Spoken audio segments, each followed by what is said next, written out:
C'est en septembre dernier que l'affaire éclate. L'information est révélée par les employés en grève de l'entreprise Argos. La société fabrique le ciment de Guyane. Les salariés alertent, du ciment du Suriname rentre illégalement sur le territoire pour le chantier de Maripasoula, alors qu'il ne répond pas aux normes européennes CE. Une norme qui est demandée dans toutes les constructions des pays de l'Union européenne et donc en Guyane. Elle garantit la conformité des exigences de qualité fixées par la réglementation en vigueur. Dans ce courrier, ils ont obtenu du président de la collectivité territoriale le gel des 400 tonnes de ciment du Suriname. En attendant, une étude géotechnique est menée pour savoir si ce ciment rentre dans les normes européennes. Dans cet autre courrier, l'entreprise du Suriname confirme que son ciment n'est pas aux normes CE. Par conséquent, il ne correspond pas aux normes françaises, mais américaines.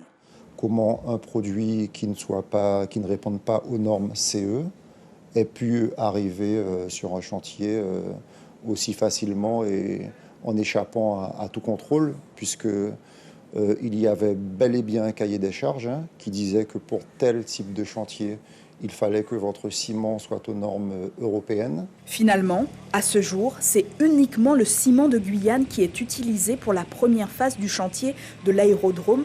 La CTG le certifie. Du coup, les 400 tonnes de ciment du Suriname achetées par l'entreprise Sogea en charge des travaux est stockée en attente d'une éventuelle certification aux normes CE. C'est une initiative qui a été prise par l'entreprise dans le cadre de son marché. Elle avait proposé une variante, à savoir utiliser du ciment provenant de Guyane, de Suriname, mais cependant, il manquait ce qu'on appelle la certification. Donc, à ce titre, ils ont approvisionné du ciment du Suriname pour pouvoir faire tous les essais de compression, c'est-à-dire fabriquer des éprouvettes, faire des essais de compression, en vue de le faire certifier pour l'utiliser en béton sur ces travaux-là. Mais pour l'instant, ce ciment n'est pas encore utilisé. Oui, mais 400 tonnes pour faire des essais, ça vous semble pas beaucoup?